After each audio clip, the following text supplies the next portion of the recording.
Hello there, my name is Sergei Joslin. I have developed a game called Art of Command. It's a pirate game. I've been playing games like 25 years, and my oldest and closest gaming group kind of gave me a challenge to build a pirate game just because I've spent most of my life sailing, and they thought it would be theme appropriate. And so we gathered up a bunch of ideas of what kind of things we want in the game. And we kind of decided, well, we want to have a deck builder just because of its simplicity, and we didn't want the play to take too long. We wanted to have a something we actually build. In this case, it's our ship. We're building with upgrades, and we have a visual representation of things as the boat gets stronger, and it becomes almost a character in the game. Also, we wanted to have a lot of different ways to victory, different paths, including a shoot the moon style path where it's very difficult and mixes things up a bit. So that was a fun thing. I'll get into that a little more later. We also wanted to have ship-to-ship combat, so you can take your swift and fearsome pirate ship and engage your pirate brethren. Also, we wanted to have a short teach, rules really simplified and really things to move very smoothly. And all this wrapped up into a package that would take less than an hour to actually play. Okay, let's get into some nuts and bolts of how this game plays. There's two ways the game ends. One way is this deck of missions exhausts itself. And every probably 3 turns or so, someone's taking one of these missions. And then as well, a mission is removed from the game every turn. So it's actually a clock at how long the game takes to play. Second, and then if this deck empties, all you do is you add up victory points, which is our morale. There's victory points on the cards, and then your ship's total strength, which are the cannonballs on the cards, define how much strength your ship has, and that is added to the victory points as well. So it's a little bit of a point salad, but the emphasis will be on the missions that you've completed.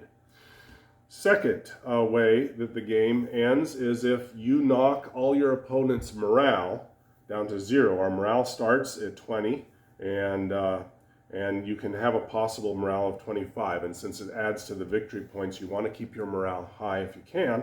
But if you're knocked down to 0, you become no longer a pirate. Your crew has lost faith in the pirating way, so to speak, and you end up becoming a merchant marine. You can still add up your points at the end of the game, but it prevents you from doing any missions with a skull and crossbones. We start with a handful of 10 cards, and then we add a pirate to that hand that has asymmetric abilities for each player. Each pirate is different. And most of the cards in the hand you can see, that'll give us a total of 11. We draw 5 and we play and then discard just like a regular deck builder and reshuffle the deck when we're out of cards. The gold cards are in the beginning are the main way you buy the cards here from the harbor. And these harbor cards you can see are divided into 2 pieces. You have the bottom piece, which is an upgrade that's able to be slid into the ship.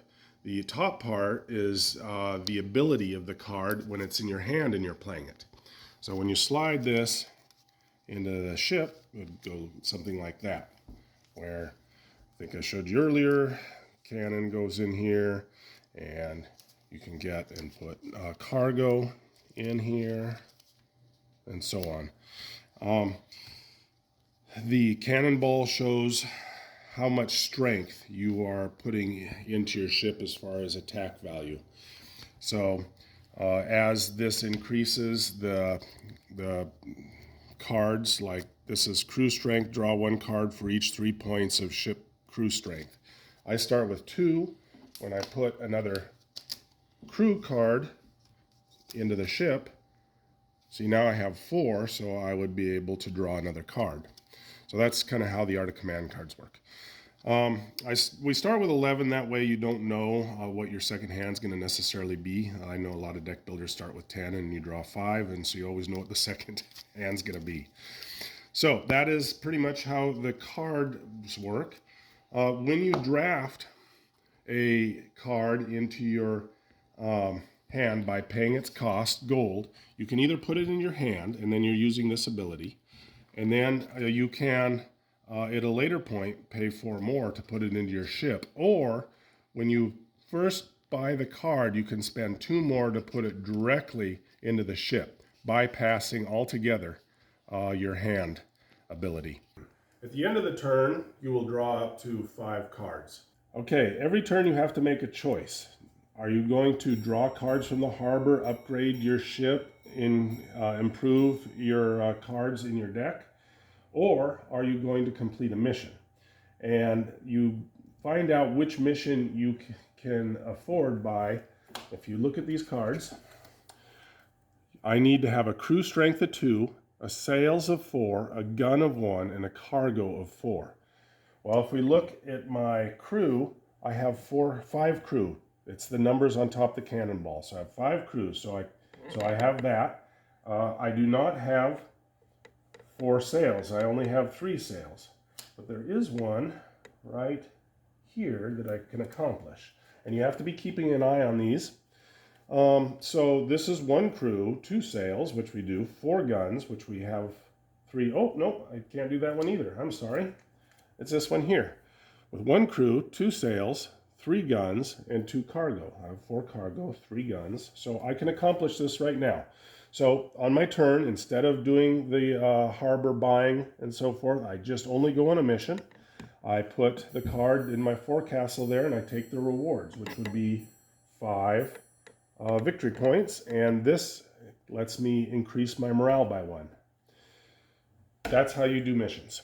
So now, what initiates a pirate skirmish between our brethren pirates? Well, ship-to-ship combat takes place when you've completed a mission and a new one comes out that we both currently can take on our next turn. So this one, we both have 2 in all our upgrade categories, so this one would initiate a skirmish between us. In other words, we're going to face off and battle each other for the right to go and do this mission. And so how does that work? Well, the first thing you do is you make sure that all your pirate upgrades on your ship, all your upgrades are recorded for your ship total strength. In this case, this ship has 15 and this ship currently has 13. So that's the base. But before we do anything regarding that, we get to ante gold out of our hand. Now, since we only draw up at the end of our turn, anything we ante means we're not going to get as good a turn on our next turn. So maybe I want to keep this gold, but I'm willing to ante these cards for what they do. And so the ante is closed. So I just put these cards down. And he would maybe do the same thing. Then the next step is we add up our ship strength, which I showed you kind of how to do already. And you add those 2 numbers up, and then we roll a die. It's a 2.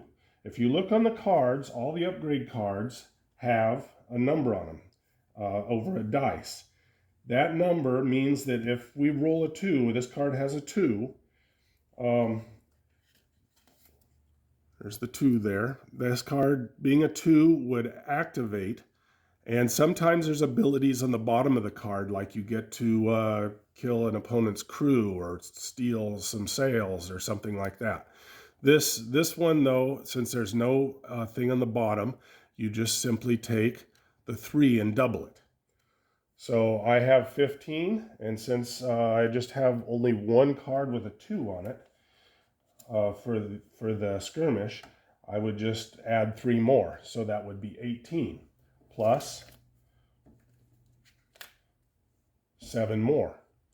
So that would be 25. And then he has 13, and he anteed 5 gold there. So that brings him up to 18. And does he have any 2s? He has 1 there.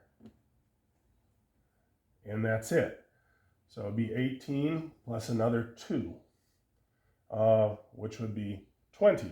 So in this case, I would win the skirmish. What happens? I turn this card sideways, saying that it's out of play, but it becomes mine when it's my next turn. I get to draw this automatically. Then that would be the end of the skirmish, and the next player's turn would start. So Art of Command is virtually a complete game.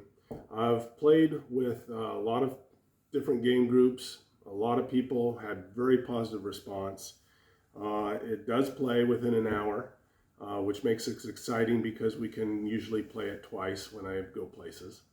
And I'm looking for a publisher right now that would want to bring this game to light and do a quality job, kickstart it, or something of that nature, and do all the production of the game. I'm really not looking much for monetary gain in this game. I really just want to get this game out so people can see it and play it. And that to me would be the main reward of this whole project. It's been a lot of fun. Whether or not this gets published, I know all my friends and the groups that I'm with love to play it. So we'll just keep doing that until someone decides to take up the game. But I wanted to do this video to get it out there and show you what I have and hopefully get you excited. All right, thanks much for the listen, and fair sailing. Hi, I'm Quinn, Sergei's son and the editor of this video. I think this video is fine, but my dad focused mainly on the details of the game and didn't give a proper representation of how fun the game is actually to play. This game flows really well, making for fast, exciting gameplay. There is a fun tension that builds as players get more powerful throughout the game. The skirmish battles give direct player-on-player interaction that matters. This game has a lot of paths to victory, but at the same time does a good job equalizing the players. This game has a lot of paths to victory, but at the same time does a good job equalizing the players enough that no one completely runs away with the game. My dad didn't show you the variety of historical-based missions, or the 4 suits, or more than 200 finely tuned cards. You really need to play the game or watch it played to see how fun it really is. I know my dad also has a number of fun new expansions in mind, things like individual pirates with their own missions and storylines. My father tends to be understated and doesn't like to toot his own horn much, but this game is one that publishers should definitely take a look at.